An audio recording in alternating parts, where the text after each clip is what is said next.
right. So today we are glad to have Glenis Ndungu to take us through post-competition depression. As she's mentioned in her CV, she was a sports lady, and she's still in sports, and whatever she's going to talk about is something that she's experienced. So let me not talk much. She's here to, take us through. So our work is just to listen today and, of course, seek for answers or clarifications as may be required. So, Glenis, please welcome.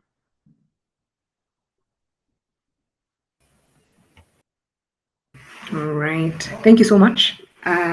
You can see my screen? Yeah, we can. Okay. So turn that into full. So my name is Murugi Ndongo. I am delighted to be here with you and to present this research study. It's on post-competition depression. It's a study that is very dear to my heart, and so it is definitely one of my studies, one of the first studies I ever conducted. I have worked in previously, maybe just to introduce myself, as I will in a few minutes, but in the world of the professional world outside of sports, I've worked in research for quite a lot of years. And this was the first ever research paper that I ever did as a baby researcher. I was in my second year. I didn't know how to create a questionnaire. I didn't know how to do a research proposal, any of those things. However, the reason I did this study was it was a very personal one, as I will explain. So I am the 8th strongest woman in the country. It's my favorite thing to say about myself. I am the youngest athlete to ever qualify for the Kenya Strongest Man finals. I was in 2019. And other than that, I'm an award-winning researcher, research consultant, and I work in multiple organizations as a psychologist. I've engaged with quite a number of sports in the last 6 years, from rugby to strongman to karate to wrestling, and now I'm attempting to do triathlon, and it's quite a ride. It's a lot of cycling, so it's quite a ride. Now, about this study is a very personal one because I did it in 2021. It is the first study that I ever did, and it was inspired by my own personal experience with post-meet depression. For the purpose of this study, I will call it PMD because it's quite a mouthful. So post-meet depression. And so let me just paint the picture for you. I had just finished training. I was in rugby first for quite a while, and then in 2021, at the beginning of 2021, I discovered something called strongman, and I was like, "What is that? Kenya's Strongest Man?" And I went to watch these guys. You see these big guys lift, and I was excited. I thought, my God, I can actually do this. And I attempted to do that. So actually that was 2020. Then 2021, I attempted to do that. No, apologies. 2019. 2019 is when I attempted to do it. 2018, I discovered it. 2019, I attempted to do it. So 2019, I went to watch an event. It was called Kamukunji Strongest Man. That was in March of 2019. I was going to watch. I wasn't going to compete or anything. I was just going to watch. And I ended up, there was only just one lady who was competing. I was like, okay, maybe let's try it. Let me compete, because in rugby, we do a lot of strength and conditioning. I did it and I won that event. And then that's how I got into the strongman circle in Kenya. I was added to the WhatsApp group, which was just a thrill, because now I was in the same WhatsApp group with these big guys. And they invited me to the next competition called Kisumu Strongest Man. I realized that now the qualifiers for the national competition were starting. I was invited to go to compete at Kisumu qualifiers. I went to Kisumu Strongest Man. I won Kisumu Strongest Man. That's how I qualified for the national strongman competition now in October of that year. And I was the youngest to qualify. I finished 8th. It was quite a ride, considering I had never lifted professionally before that. Considering that year was the first year I lifted a weight like a barbell. At that time, I was training in Mwamba RFC, where we were training Kitambo a long time ago in railways. The gym was a makeshift gym. The weights were cement weights. There was nothing proper. So that year, the first year that I ever touched a proper bar and used proper kit, is the first year I competed fully, you see. So that was quite a successful year, looking back. So by the end of the year, I had medals on medals. I had so many contacts and connects in the field. I had all the reasons to just go home and be happy. I had made such good money. I had all the reasons to go home and just make merry and relax. But what happened is just the exact opposite. I realized a few weeks after now the season was over, in October, I felt quite low. I was experiencing, like I've written here, persistent low moods. I started to isolate myself, a lot of low energy. At some point I was suicidal, and just all round reduced pleasure in sport. That's called anhedonia. Just reduced pleasure in anything. I wasn't interested in eating. I wasn't interested in watching TV or watching news or the movies. I just wanted to sit in my room and sulk. For me, like with my background in psychology, that felt a bit odd, because I mean, I just achieved every goal I could possibly achieve within such a short amount of time, you see. So I decided to go to Google, Dr. Google. I Googled my symptoms. I'm feeling so low, and then that's how I discovered, after a few, hours of Googling, I discovered something called post-competition depression. And specifically, the first time I saw it, it was mostly linked to bodybuilders, you see, and most of the athletes that we do strongman with, like for example, this guy is called Chris Okech. He's the strongest man in the country, but he's also a bodybuilder, you see. So it is very common with bodybuilders, but I was seeing it in myself as well, you see. And I think that was the first hint that I found that made me feel okay. I'm not going mad. I'm not running mad. I'm actually okay. This is something that happens within athletes. Then I decided to conduct the study among my fellow athletes, and I will explain the results in a few minutes. But this is not something that is uncommon. We've seen someone like Michael Phelps, who is one of the most decorated, probably the most decorated athletes on the planet, said that, talking about post-meet depression, and he says here that after the Rio Olympics, he still remembers being locked up in his room, not wanting to talk to anybody, not wanting to see anybody, not wanting to leave. That's exactly what I felt, you see. So let's just get into it. What is post-competition depression? The first thing the first question to ask is it blues or is it depression? Because people call it, the newspapers and the magazines call it post-competition blues. A few people call it post-competition depression, but let me just give it a brief definition. It's basically a common slump after competition, and it could be after Olympic competition, after any major competition. It could be the Worlds, it could be a local championship, it could be a school championship, but mostly just any competition after that. There's always a slump. Not all the time. There are a few types of post-competition depression, give or take. So the first is called Olympic depression. That's happened, of course, immediately after the Olympics. That's an emotional crash. After the Olympic Games, we have gold medal depression. And that's a term used to describe challenges that some Olympic gold medalists experience after their win. We have, maybe that's what I was getting, even if I wasn't in the Olympics. There's adaptable depression. This is a term that is used to explain depression within athletes, that is specific to athletes. You see, depression is a very common problem within the human population, but within athletes, it's called adaptable depression. Then post-meet depression is now what we're talking about today, which is a common phenomenon that is experienced after competition, Now, all these terms, allow me to just get a bit technical, all these terms sit under one big psychological condition called situational depression. In the world of psychology, there's a book actually called the Diagnostic Systematic Manual, DSM-5, that is basically a list of all the mental disorders on the planet. If you need to find a mental disorder, if you need to diagnose it, everything you need is going to be found there, okay? So Olympic depression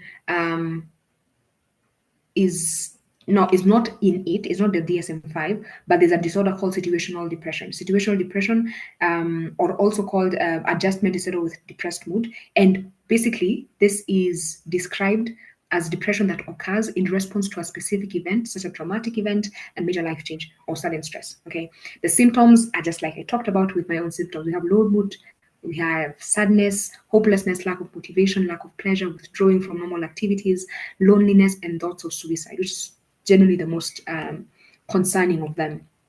Okay, now to look at who is affected by this disorder. First and foremost, athletes.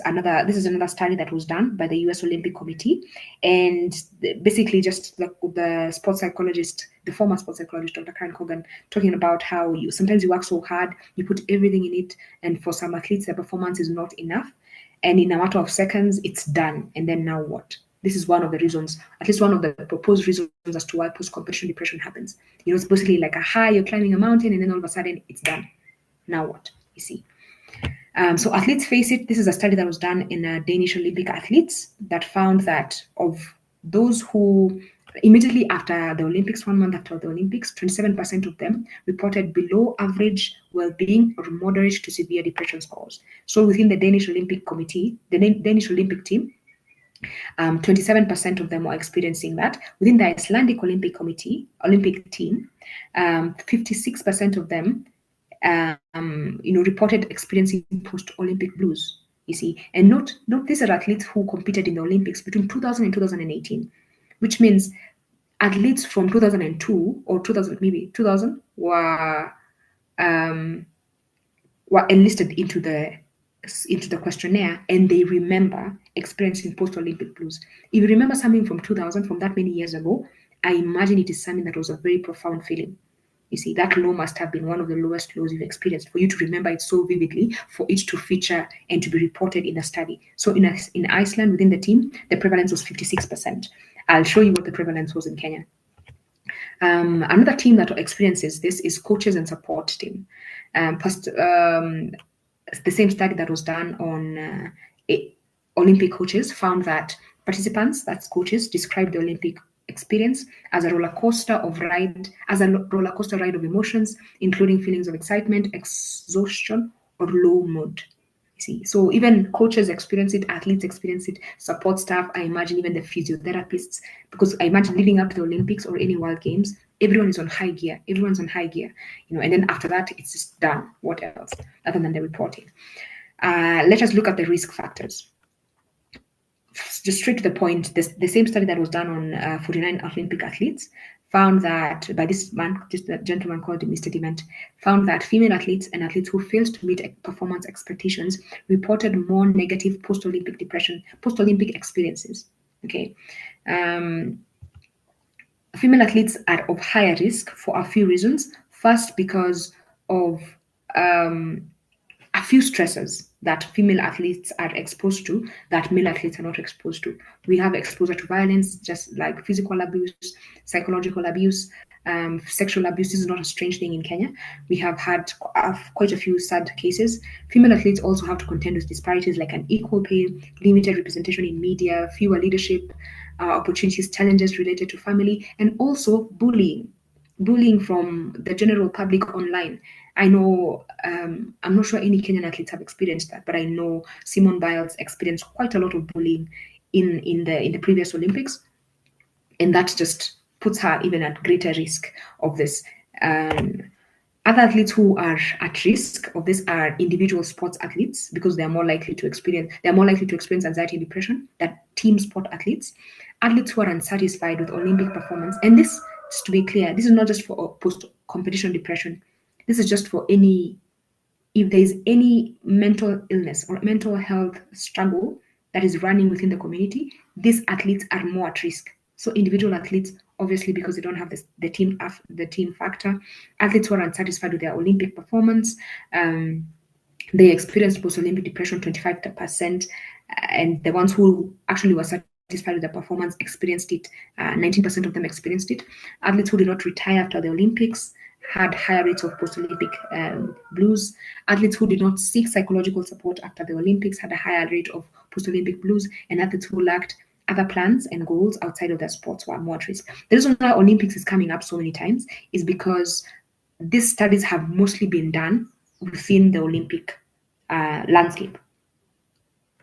I'm not sure I have found any other study that has been done outside of the Olympic scope, you see. So the studies that I'm bringing forth are purely Olympic depression, but I've experienced it, and I know other athletes experience it, even Kenyan athletes. So even if it says Olympics many times, read Olympics and also read like World Championships, read the Kipkeino Classic that's coming up. How does it happen? At least why? What is the reason why it happens? There are a few theories. One beautiful theory has been explained in The Weight of Gold. I encourage all of you to, if you can after this, go watch this beautiful documentary. It is done, and it's on the story of this gentleman called Michael Phelps. It's his story, and in this story, he's able to express exactly what's happening in his mind, to express the depths of the depression he went. It's quite a sad story, but it expresses just the full picture of post-Olympic depression. So that's something you might want to look at. But now, even before we get to the symptoms, let me just talk a bit about now the wellness cycle and why I believe these things happen from our psychological perspective. Okay, this gentleman here is called Scott Goldman. He runs the performance psychology center at the University of Michigan.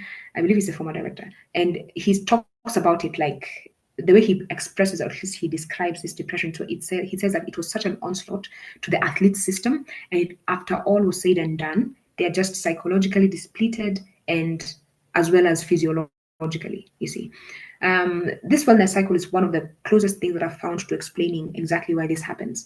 Post-Olympic depression is characterized by two distinct temporal highs during the Olympic Games and lows that follow. Okay. And this is also experienced by support staff and coach. This study was done specifically on coaches. And let's see. This is what it looks like. So pre-games, there's a lot of excitement, there's a lot of valued work, a lot of uncertainty. We are putting all the effort. There's a highs and lows, and then during the games, it's quite an exciting experience, I imagine. Some of the things are close to, like the performances are down to under a second, and you're really excited to do well. You're really excited for your team to do well. And then after that, it just goes down. This is for the support staff. For the coaches, it's quite a random, it's even crazier. We have the highs here with increased demands, with excitement, then we have, that's before the games, we have a lot of focus on the work. We have increased demands. So the increase of demands, I imagine even the increase in media, the media is on you and everyone wants to see what you guys are doing. And then during the games, when you're traveling there's a lot of excitement. And then there's a performance roller coaster, and that's just a roller coaster. But now you see immediately after the games, we have a dip here, where we have feelings of failure, we have rumination, we have you thinking back to what happened in the event and what you could have done better. Sometimes people get ill, especially because of all the work they've been putting here, the sleepless nights, and working under quite a lot of pressure. So just like in the support staff, where we have a dip here, we have the same with the Olympic coach, just here. And I've not done the study on the Olympic, on any team in Kenya, but it's something I'll be very willing to look at. And now let's look at the symptoms.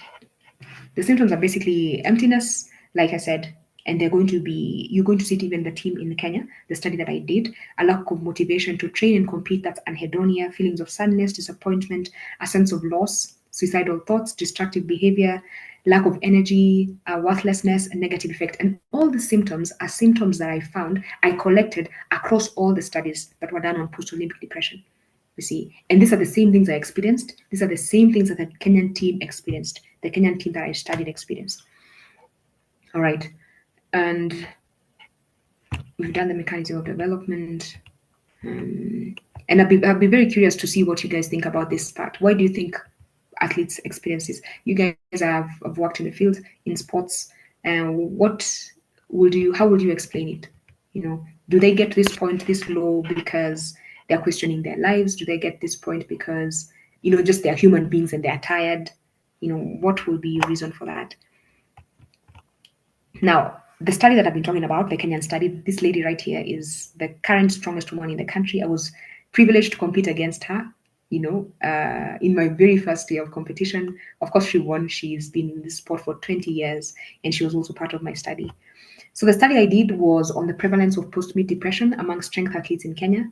And my sample was quite a small one. I had 21 athletes across different sports, from strongman, bodybuilding, weightlifting, and powerlifting. The ages were between 19 to 41. The older athletes were more supportive of this study.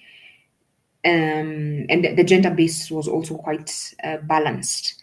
Some of them are in their careers from around 2 years to 5 years, or more, to more than 5 years. And the largest proportion had a 4-year career span.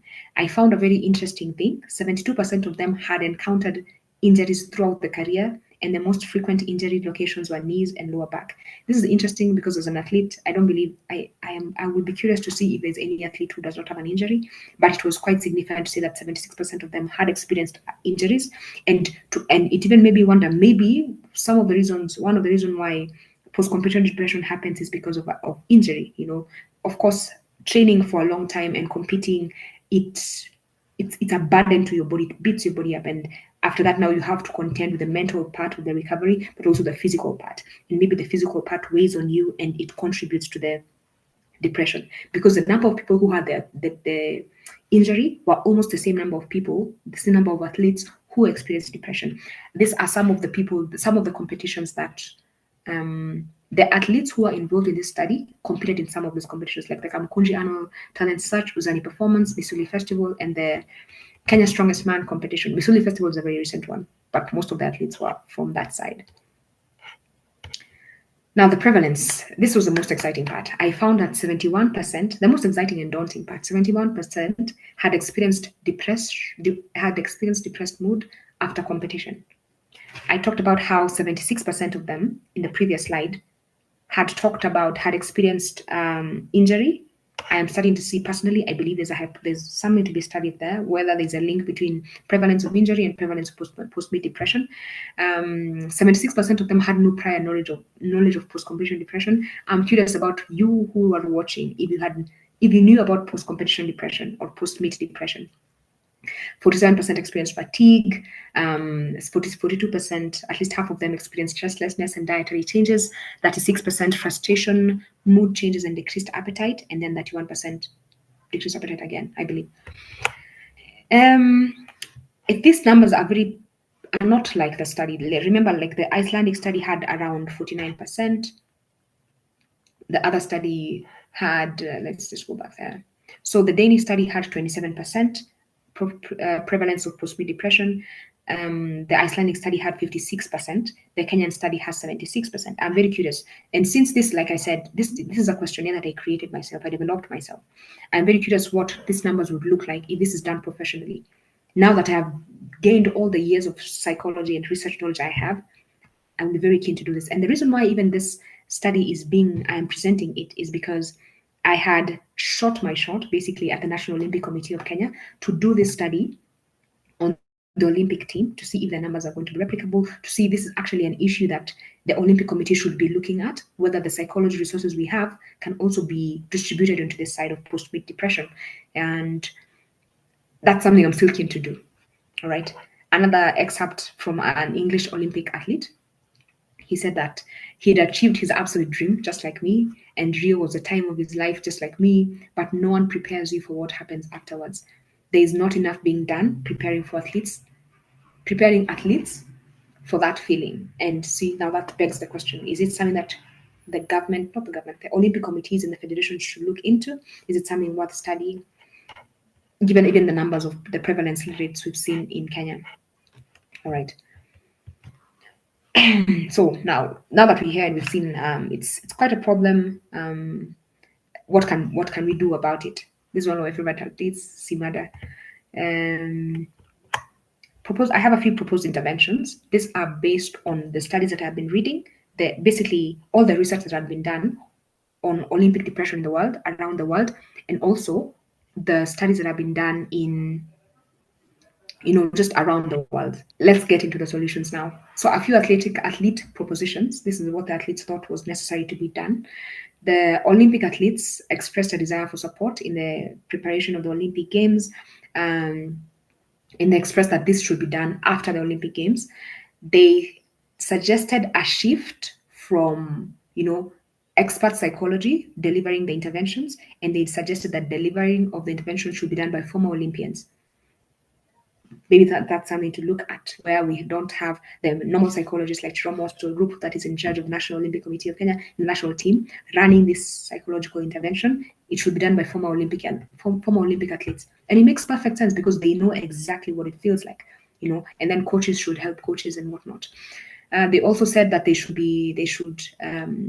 highlighted the need for awareness creation before the Olympics, and I believe it should be done before any games. Okay. For proactive family support, I believe that this was done for NOC, and even any other team, should create room for these conversations, letting the family know that after these people are back from the Olympics, after they're back from any game, even if it's a local game, you might experience like a shift in their mood. They might be a bit moody, they might be a bit sad, even if they have won, even if they've come home with the biggest trophy. Planning ahead is also quite important. This leads to a crash-proof transition, because if there's no planning, like we saw, athletes who do not plan for the future have a higher risk of experiencing post-competition depression. Therefore, planning ahead is quite imperative. A few psychological solutions. We have psychotherapy. All these are suggested by research, where behavioral acquisition and group therapy was suggested as the best interventions.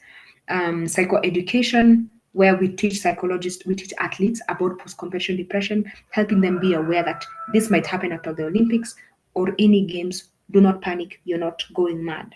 You see, we have a few coping strategies, how to deal with the stress, and I know it's something that most teams are working on and have done pretty well. And then finally, and which is what I believe is how I can play a role, is, and even how researchers can play a role, is through evaluation, just like what I did. And that's basically looking at athlete well-being and mental health satisfaction through surveys, interviews, and psychological assessments. So how do we use evaluation as a solution? A few tools have been used across the world. We have the SMHAT. That's a sports mental health assessment that is developed by IOC, and I'm going to be talking about that in a few minutes. But the other tools that have been used in the Danish Olympic study, they used the depression study scale called the PHQ-9. The Danish study also used the short Warwick-Edinburgh scale that looks at emotional health and psychological functioning, and they also used the anxiety scale, which is a general anxiety depression assessment. Those are quite a few assessments, and I believe they're quite ideal. But I have found a study, and there's one that I recommend that I believe will sort all this problem, that will look into all these issues quite in depth.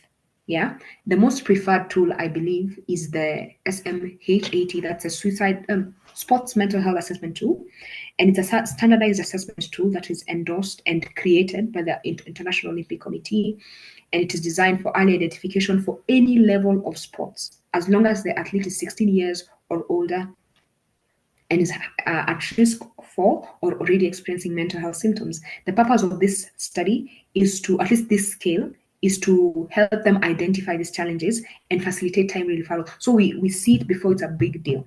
We identify it before it's too bad or it's too hard. The people who can facilitate it are sports medicine physicians or licensed or registered health professionals. Why I believe this tool is the most ideal, first, is because it's an all-in-one tool. Every single assessment within the psychology spectrum is included. It's quite a hefty study, quite a hefty assessment. And when to use it, I believe it should be done pre-competition, mid-season, and also post-competition. Now, because that might be a bit too much, given just how much work competition work is, and also how lengthy the study is, the most ideal for me is at the end of the competition, maybe 2 to 3 days after competition, to administer the study. But for best results, maybe do it before the study and then do it after the study, just to see what the mental health skills are like, and what the difference in well-being is. It also should be used after significant events like injury. We saw that in the Kenyan study, 76% of the athletes had experienced injury, and 71% of them had experienced depressed mood after competition. So it makes sense. After an athlete experiences quite a significant injury, when I was in rugby, athletes would get concussions quite a lot, or serious injuries that require you to have surgery. Maybe after an event like that, maybe even after they recover from the concussion, doing this study might be useful, just to see where they are mentally and if we can help them, if they could be developing post-competition depression. So the SMHAT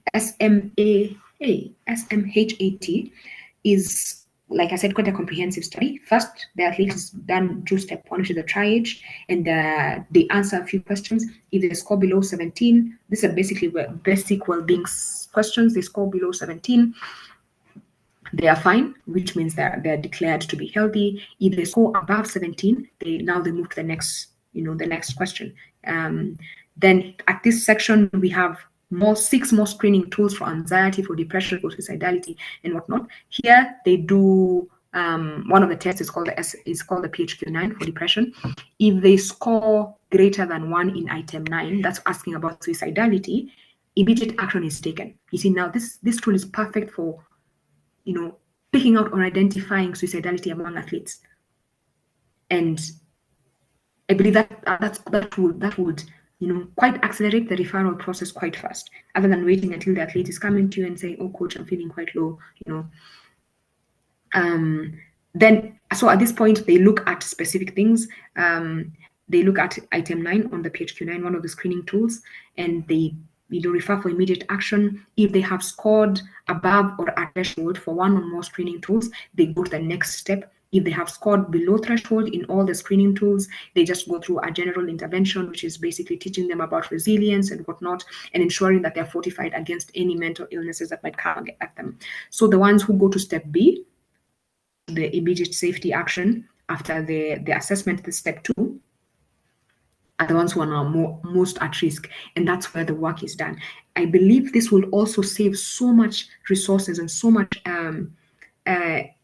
basically funding and energy that goes into offering mental health support, because not all of them need this. We have some athletes who are quite resilient, but we have a few other athletes, like those in the individual sports, like female athletes, and athletes who have not done so well, athletes who are new to this sport, especially younger athletes.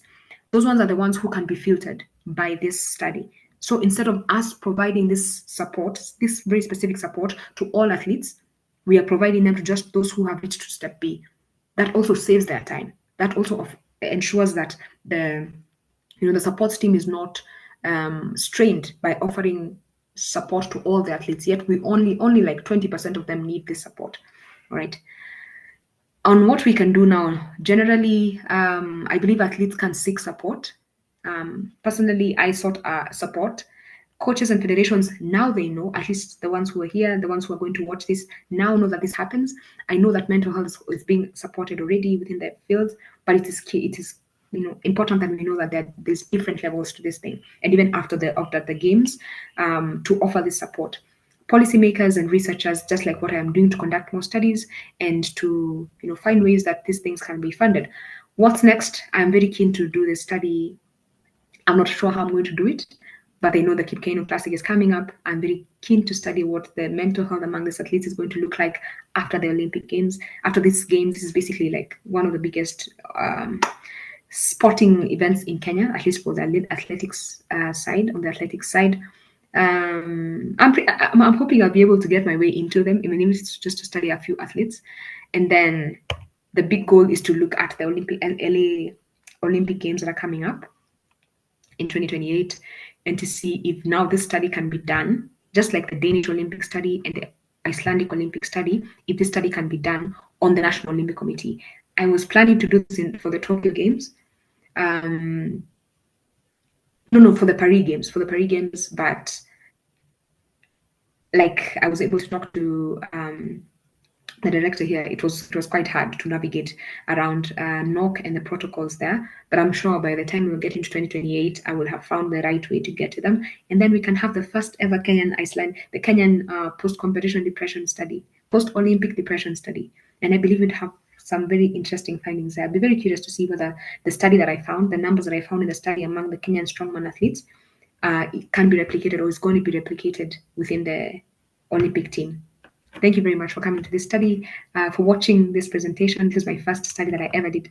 I'm very proud of it, and I'm glad to finally able to get it off the shelves and share it with people who love sport as much as I do. That will be all for me. If you have any questions, please go ahead. But I'm curious, how many of you knew about Olympic depression before this? Or post-competition depression? Anyone who had an idea about it? Is it your first time hearing about it? Not it is regular judge. Yeah. Yeah, I'm going to just give an example about what happened in the Olympics, Paris. There's this upcoming talented young lady in South Africa, I think, Kudisho, and she performed badly in the Olympics last year.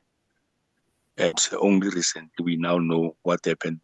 Instead of her being arrested well, her team decided to offer the depressants. They gave tablets, the sleeping tablets, and she suffered from the post-traumatic Olympics, and as a result, she couldn't deal with the stress. It was overhyped, she was stressed, and instead of like organizing someone to talk to her, they decided to give tablets, and as a result, what you've just mentioned happened practically with her. So I see recently in the indoor games, she did well. I think now they have resorted to go for counseling to prepare her mentally. Yeah, what you've just said, it does happen. Yes, we know about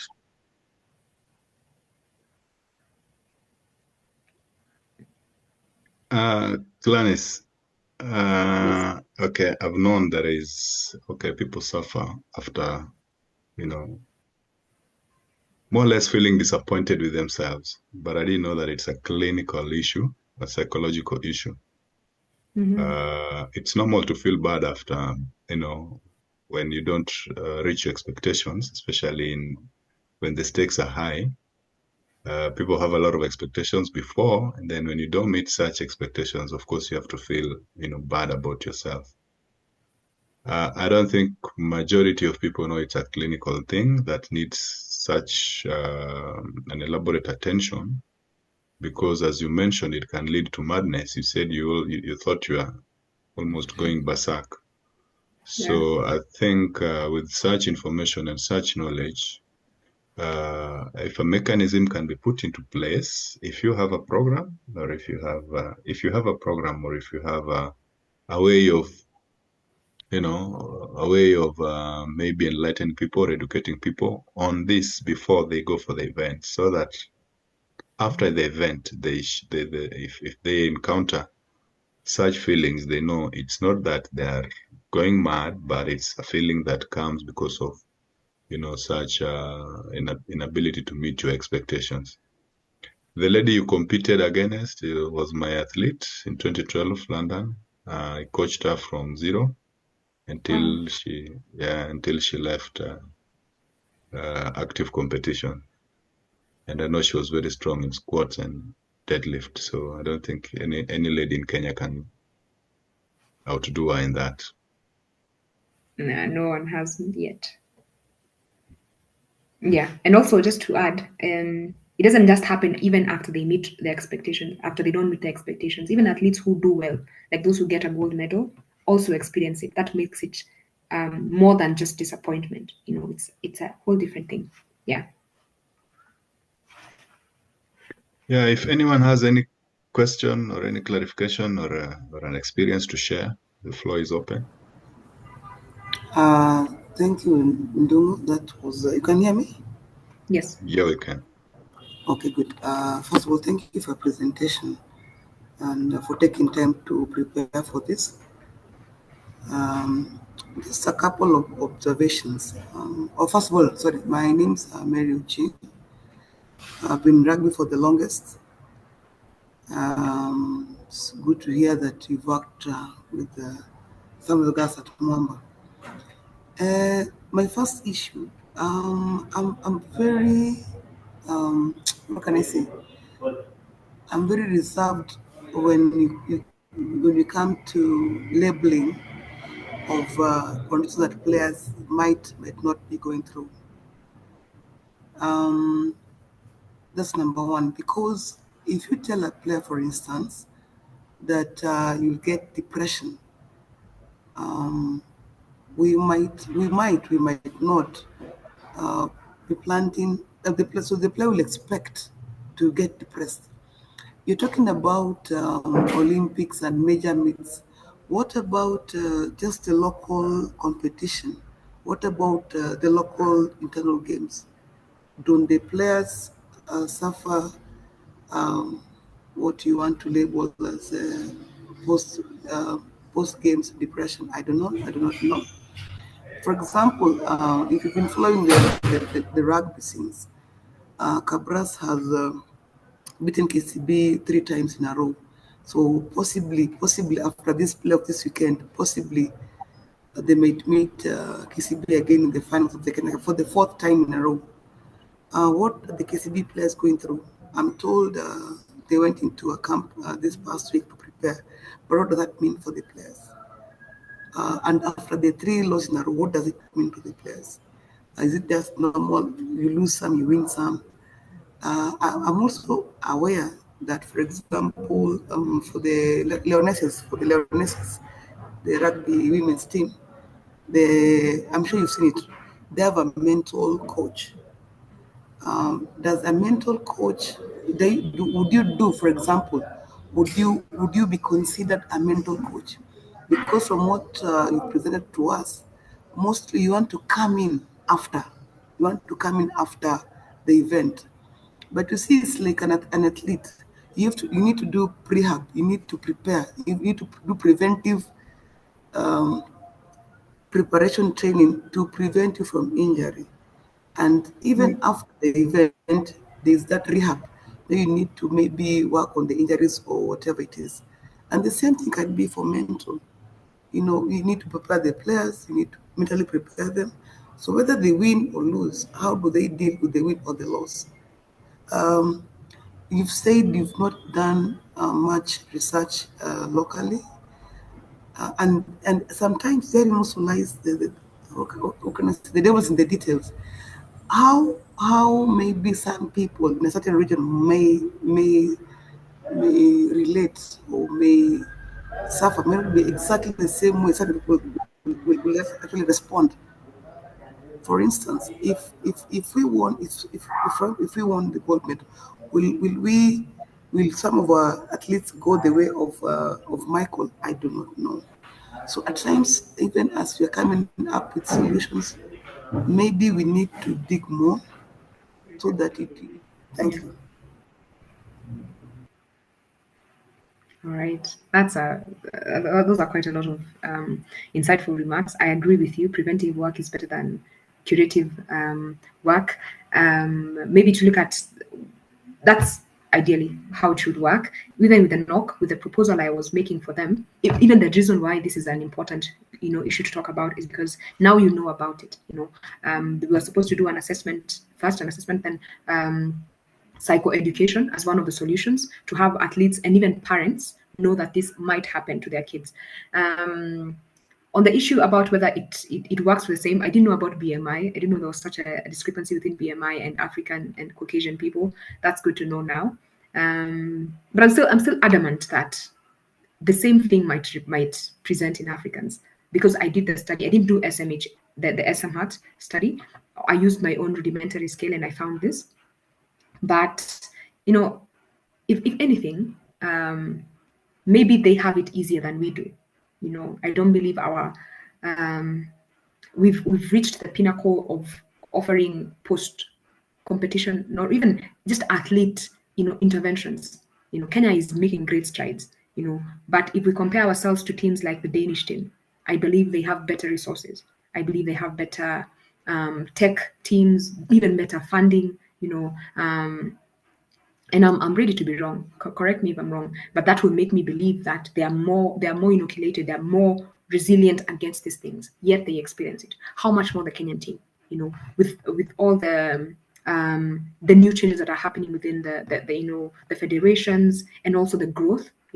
I have been part of some up and coming sports teams like the Kenya Wrestling Federation. Resilient people, quite resilient people, but when I compare it with teams like the American, wrestling team, or even like the Russian one, there is very little to compare there. Not in terms of the fitness, but in terms of all the expertise that is coming into it. You see, so I believe that Kenyans, if there's a team that requires more support, it's now the African side. If there's a team that's more prevalent or more at risk for this, is on this side. You see, but like I said, I don't believe there's cause for alarm. Yet there's a lot of study, there's a lot of wellness being provided. The National Olympic Committee, I don't know if they're still partnered with Jerome Hospital Group, that they are officially considering mental health an issue that is that requires focus. And yeah, that's good work. All I'm saying is that maybe this is something that we need to look at within the national team, within the local teams as well. And like Mary said, maybe even for athletes who've not been listed, for athletes who've not been even considered, who've been training for so long, and they missed the team by 1 point, that would be a different study to look at, and a very interesting one too. I hope that makes sense.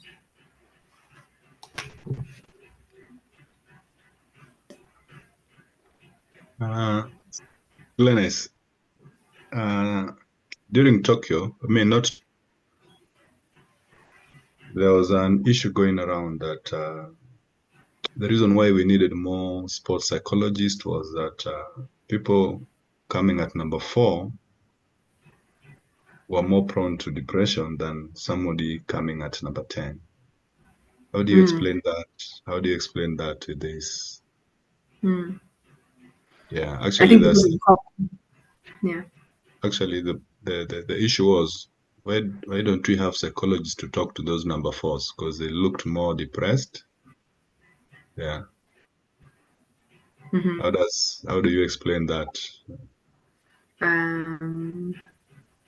Maybe just the same way you would, just they were so close to winning it. It's like a near success syndrome. They were so close to getting it. They are sitting back, everyone's getting the medal. These guys are getting, the public. They have been working for 4 years to get this thing, and then they missed it by 1 second. I imagine that will do you worse than someone who got number 10, because number 10 did not lose that much. Number 10 was way off. They were not even close to success. But number 4 saw it, they spelt it, and then they lost it. And now for them, I imagine there's more rumination. There's more room for rumination. Like, I should have done this. Why didn't I do this? I didn't sleep well last night. Maybe I didn't pray. And then they start experiencing maybe OCD-like behavior. When they're like, it's because I didn't do this. For the next Olympics, I'm going to do this and this and this and this and this. I'm going to wash my hands, this number of times. I'm going to kiss my cross. I failed because I didn't kiss my cross. There are a few, superstitions within the world of sports, but I believe it's just near success syndrome. I didn't know about that, but that's interesting. I believe that's a key issue to look at in post-competition depression. Like we said, one of the people who are more at risk are people who did not meet their expectations, who are unsatisfied with them. Maybe number 10 was just happy to get into the Olympics. They were just like, oh my God, I made it to the national team. But number 4 was sure they would get to the medal podium, and they didn't. So they lost more. But also, maybe sorry. Yeah. Somebody was speaking? I was saying maybe also what's on the line for them. Maybe they were like a national athlete and they had all the endorsements from Bet Kenya and Betika, and then now they lost the podium, and now they have so much more to lose. Yeah. Yes, actually, I think that was what I was about to say. Sometimes you have a lot of expectations on yourself. You hype yourself too much. Then when the reality comes, you find that things are not working your way. And of course, you have a reason to feel bad and even lock yourself in your room, not wanting to talk to them. So I tend to think it's also more of an individual approach to competition. Of course, not everybody will win, and you know that very well. So, but as you've said, it's just good that people are educated, are enlightened, but it's something that every individual knows and then understands that it's a competition, and the competition is very stiff. Not everyone will win. You can even be last, or you can even fail to start, like in the case of 100 meters. Yeah.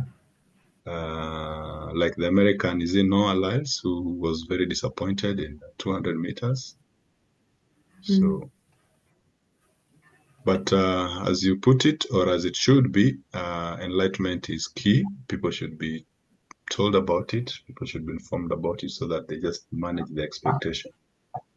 Otherwise, the coaches and the officials or even other athletes might just take it as normal and leave you, to recuperate.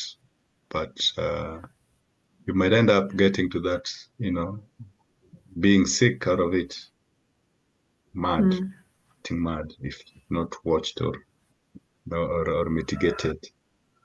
So it's a good program. It's a good awareness thing, that awareness creation forum or awareness creation, the tool that should be used at all levels. I believe at all levels, not only at the Olympics. The Olympics we're only focusing on the Olympics because of the stakes, but it happens to everybody at all levels. It's only that maybe you're not keen at the grassroots level, but it happens to every human being. Yeah. Yeah. So, any more questions or more concerns? Maybe just to say that Mary mentioned about mental health, about depression and antidepressants, and then you talked about the issue with madness. I think maybe that's why it sounds like such a heavy thing, because of the stakes that come with it. But one of the greatest solutions, one of the most profound solutions to even solutions to this problem is behavioral acquisition. I talk about the proposed solutions, and one that has worked is group therapy. So they don't even need to go to a specific therapist. They don't need to go sit with like a therapist. They just need to have other Olympians, other athletes of experience with this to sit with them. Behavioral acquisition and group therapy are the best interventions to this. It's not a money intensive. It's not something that might require psychiatry intervention, unless even with the assessment scale or any assessment scale that might be tweaked to fit the African context, they show to have high levels of risk to either suicide, or even just erring in the side of really not being able to, cope with sport and handle themselves well. Yeah. The issue with madness, I guess I said that just to express just how weird it felt to win so many sports and to be so successful and yet feel so low, feel like I lost everything, feel like I didn't even attempt, like I went and I got number 70 or something.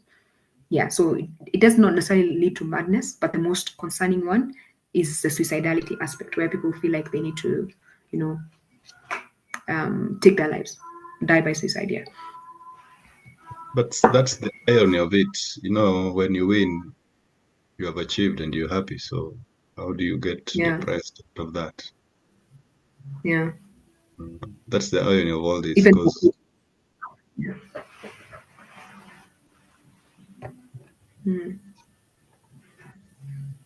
so probably I don't know why it happens that after you've won the events, that after you've won, you have achieved all that you were looking forward to. Then all of a sudden you feel suicidal.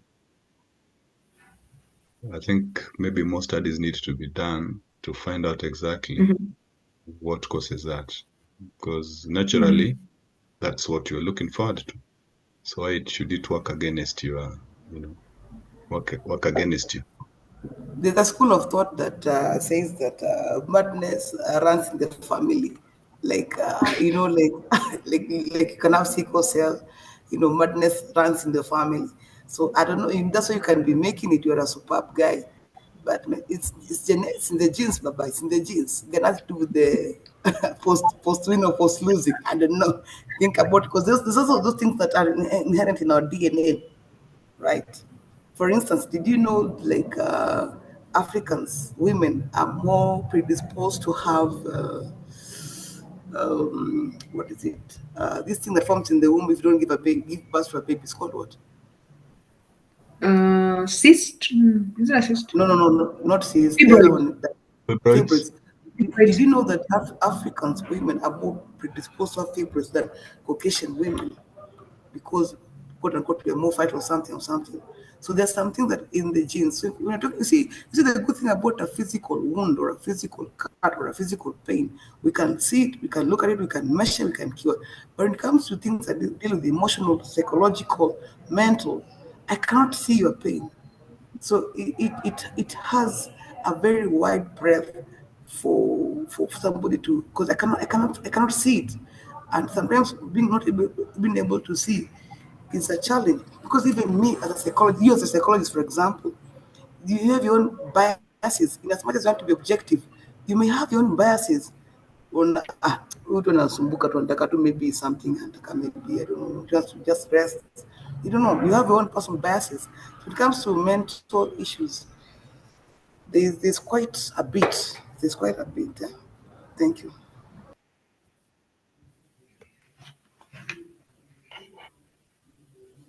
Okay. I think if we don't have any more questions or any more clarifications to seek, I would like to bring this session to an end, and of course thank all the participants and our presenter today. And of course, looking forward to having such presentations or such forums in the future. In case you have anybody you feel or think has information that would be helpful to us as coaches or even athletes, kindly reach out and we'll always arrange for a session like this. Otherwise, thank you again, Ms. Ndungu. If you have more presentations, we can always arrange and have more. Otherwise, thank you so much for your time and have a good evening. Thank you very much as well. Have a great evening. Thank you so much. Maybe I'll come back. So and of course, thank our colleagues from South Africa who managed to join. I saw 2 from South Africa. Yeah. thank you, John. Thank you very much. Thank you. It's a pleasure to be here. Thank you very much. You're welcome.